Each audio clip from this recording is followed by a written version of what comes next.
नमस्कार,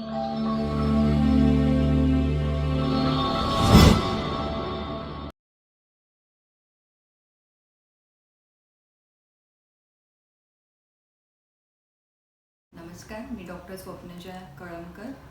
मी BMS doctor झालेली आहे आणि मी योग टीचर पदविकेचा अभ्यासक्रम पण पूर्ण केलेला आहे आणि मी एक योग शिक्षक म्हणून मुक्ताई योगाभ्यास केंद्र परभणी येथे कार्यरत आहे. आज आपण या ठिकाणी ऊसतोड कामगारांच्या महिलांच्या काही प्रश्नांसंबंधी चर्चा करणार आहोत किंवा त्यासंबंधी तुम्हाला एक छोटीशी काही माहिती देण्यासाठी आम्ही तुमच्यासमोर आहे.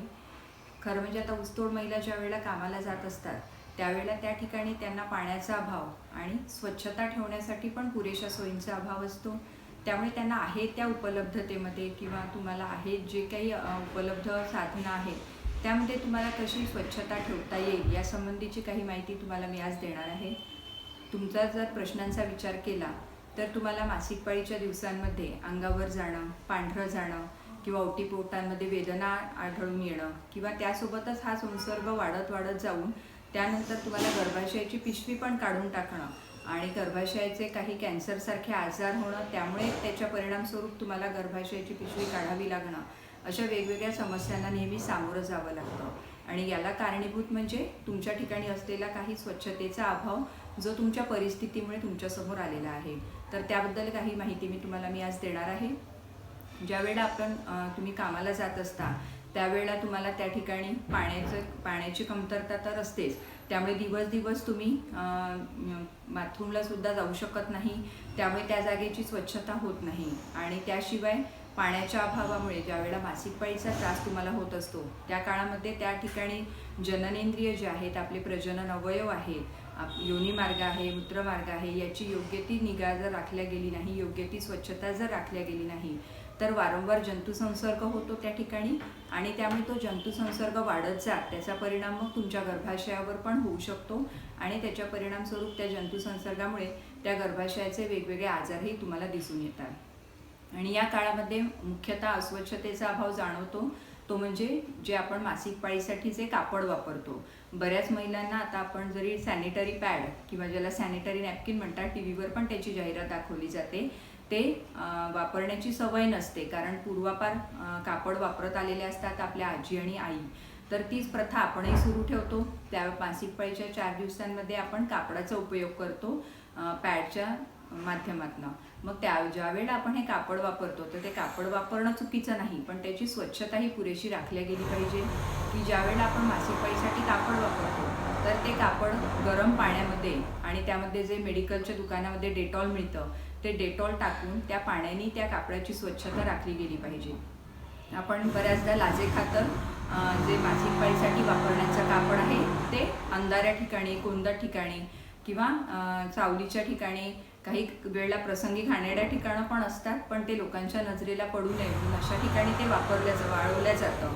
आणि त्यानंतर ते पुन्हा पुढच्या मासिक पाळीमध्ये ज्या वेळेला आपण वापरतो तर त्यामध्ये ओलसरपणा, दमटपणा आपल्याला जाणवतो. एक वेगळा कुबट वास पण त्याला येत असतो आणि त्यामध्ये जंतुसंसर्ग हा झालेलाच असतो.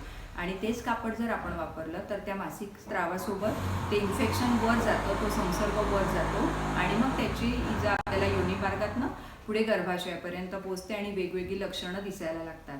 त्यामुळे जर तुम्हाला कापड वापरायचे, सॅनिटरी नॅपकिन बऱ्याचदा परवडत नाही, पण आता वेगवेगळे जे बचत गट आहेत त्यांनी सॅनिटरी नॅपकिनसाठी एक मशीन तयार केलेलं आहे आणि ते अत्यंत कमी पैशामध्ये, कमी खर्चामध्ये तुम्हाला ते सॅनिटरी नॅपकिन्स उपलब्ध करून देतात. मग तुम्ही आतापर्यंत तुम्ही हे वापरलं, पण जर तुमच्या लेकी सुनांना या त्रासातनं तुम्हाला मुक्त करायचं असेल तर त्यांना हे सॅनिटरी पॅड्स पुरवणं हे तुम्हाला कमी खर्चात पण सहज शक्य आहे. आणि ते जर शक्य नाही, कापडच वापरायचं असेल तर त्याची योग्य ती काळजी तुम्ही घ्या. ते कडक उन्हात एकदा तरी वाळवल्या गेले पाहिजे आणि 1-2 पाळीनंतर ते कापड टाकून दिलं पाहिजे. पण ते टाकून देताना त्याची योग्य विल्हेवाट लावणं गरजेचं असतं. ते जाळून टाकायचं की जेणेकरून त्याचा संसर्ग इतर कोणाला होणार नाही. पॅड्स वापरत असताना त्याची पण विल्हेवाट लावणं, योग्य रीतीने लावणं गरजेचं असतं. ते व्यवस्थित वर्तमानपत्रामध्ये गुंडाळून नंतर मग ते कचरापेटीत टाकणं, म्हणजे इतरांना त्याचा जंतुसंसर्ग होत नाही. जर आपण या स्वच्छतेची काळजी घेतली नाही तर त्यामुळे काय होतं की जंतुसंसर्ग जात मासिक पाळीमध्ये अंगावर जास्त रक्तस्राव होतो, बऱ्याचदा पांढरं पाणी अंगावर जातं किंवा मासिक पाळीच्या काळामध्ये आपला जो योनी मार्ग आहे, मूत्रमार्ग आहे त्या ठिकाणी खाज सुटते, लाल पुरळ उठते. आणि काही वेळा तीव्र स्वरूपाच्या वेदना आपल्याला त्या योनिमार्गाच्या ठिकाणी पण जाणवतात आणि नंतर मग वर ओटीपोटामध्ये पण या 4 दिवसांच्या काळामध्ये आपल्याला वेदना जाणवायला लागतात. आणि हा त्रास तसाच कायम राहिला तर मग त्यामुळे आपल्या गर्भाशयावर पण त्याचा परिणाम होतो आणि मग प्रसंगी आपल्याला गर्भाशयही काढून टाकावं लागतं. पण बऱ्याचदा असं वाटतं आपल्याला की गर्भाशय काढून टाकलं म्हणजे मग आपल्याला पुढच्या त्रासातनं मुक्तता मिळते, पण तसं होत नाही. आणि हा संसर्ग जर कमी करायचा असेल तर ही स्वच्छता तुम्हाला नेहमीच आहे त्या उपलब्धतेमध्ये ठेवणं गरजेचं आहे.